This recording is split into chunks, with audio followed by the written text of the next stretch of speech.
ರೆಡಿನಾ ರಾಜ್ಯಸಭೆಗೆ ನಾಮಪತ್ರಕ್ಕೆ ಸಲ್ಲಿಕೆ ಮಾಡಿರುವಂತಹ ನಾಗರಾಜ್ ಅವರು ನಮ್ಮ ಜೊತೆ ಇರುವಂಥದ್ದು. ಸರ್, ಈಗ ತಾನೇ ನಾಮಪತ್ರ ಸಲ್ಲಿಕೆ ಮಾಡಿದ್ದೀರಾ, ಯುನಾನಿಮಸ್ ಕೂಡ ಆಗ್ತೀರಾ, ಏನು ಹೇಳ್ತೀರಿ ಸರ್? ಭಾಳ ಸಂತೋಷ ಆಗುತ್ತೆ ಮತ್ತು ವಿಶೇಷವಾಗಿ ವರಿಷ್ಠರು ಭಾಳ ಒಂದು ಕಾರ್ಯಕರ್ತರಿಗೆ ಅವಕಾಶವನ್ನು ಕೊಡುವಂಥ ಕೆಲಸವನ್ನು ಮಾಡಿದ್ದಾರೆ. ಒಂದು ಗುರುತರವಾದ ಜವಾಬ್ದಾರಿಯನ್ನು ನಮ್ಮ ಮೇಲೆ ಹಾಕಿದ್ದಾರೆ. ಸೊ ಹಾಗಾಗಿ ಅದಕ್ಕೆ ತಕ್ಕಂತೆ ನಾವು ಮುಂದಿನ ದಿನಗಳಲ್ಲಿ ಕೆಲಸ ಮಾಡಬೇಕಾಗತ್ತೆ, ಮಾಡ್ತೇನೆ ಅನ್ನುವ ಒಂದು ವಿಶ್ವಾಸ ನನಗಿದೆ.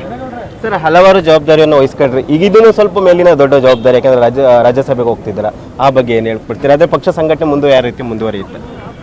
ಖಂಡಿತ ಇದೊಂದು ದೊಡ್ಡ ಅಭಿವೃದ್ಧಿ ಕೆಲಸ ಮತ್ತು ಇಡೀ ದೇಶದಲ್ಲಿ ನಡೀತಾ ಇರುವಂಥ ಅಭಿವೃದ್ಧಿ ಕೆಲಸಗಳ ಜೊತೆ ನಾವು ಪ್ರತ್ಯಕ್ಷವಾಗಿ ಭಾಗಿಯಾಗುವಂಥದ್ದು ಮತ್ತು ಸರ್ಕಾರದ ಜೊತೆ ನಾವು ಇರೋವಂಥ ಒಂದು ಅವಕಾಶ ಸಿಗ್ತಾ ಇದೆ. ಈಗ ಖಂಡಿತ ನನಗನ್ಸುತ್ತೆ ಮುಂದಿನ ದಿನಗಳಲ್ಲಿ ಇನ್ನೂ ಹೆಚ್ಚಿನ ಜವಾಬ್ದಾರಿಯನ್ನು ಇಟ್ಕೊಂಡು 24x7 ಹೇಗೆ ಮೋದಿಯವರು ಕೆಲಸ ಮಾಡ್ತಾ ಇದ್ದಾರೆ, ಅದೇ ರೀತಿ ಹೆಚ್ಚು ಸಮಯವನ್ನು ಮೀಸಲಿಟ್ಟು ಕೆಲಸ ಮಾಡುವಂಥ ಒಂದು ಅವಕಾಶ ಸಿಕ್ಕಿದೆ.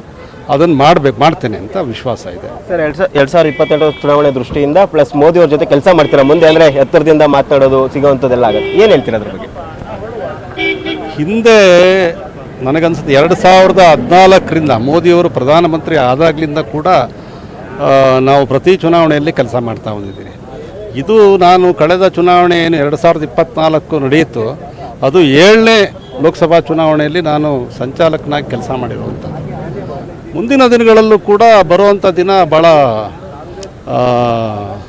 ಒಂದು ಒಳ್ಳೆಯ ದಿನಗಳು, ಇನ್ನೂ ಒಳ್ಳೆಯ ದಿನಗಳು ಬರೋದಿದೆ. ಮತ್ತು ನರೇಂದ್ರ ಮೋದಿಯವರು ಸಾಕಷ್ಟು ಅಭಿವೃದ್ಧಿ ಪರವಾದ ಯೋಜನೆಗಳನ್ನ ಇಟ್ಕೊಂಡಿದ್ದಾರೆ, ಅದನ್ನು ಮಾಡ್ತಾ ಇದ್ದಾರೆ.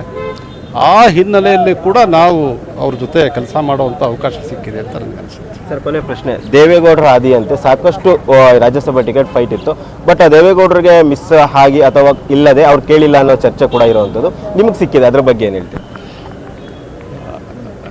ನನಗನ್ಸುತ್ತೆ ನೋ ಕಾಮೆಂಟ್ಸ್, ಇದ್ರ ಬಗ್ಗೆ ನಾನು ಹೆಚ್ಚು ಮಾತನಾಡಲಿಕ್ಕೆ ಆಗೋದಿಲ್ಲ. Thank you sir. ಇಷ್ಟು ನಾಗರಾಜ್ ಅವರ ಮಾತು. ಕ್ಯಾಮ್ರಾ ಪರ್ಸನ್ ರಾಜು ಜೊತೆ KS Maruti Naik, freedom TV, Bengaluru.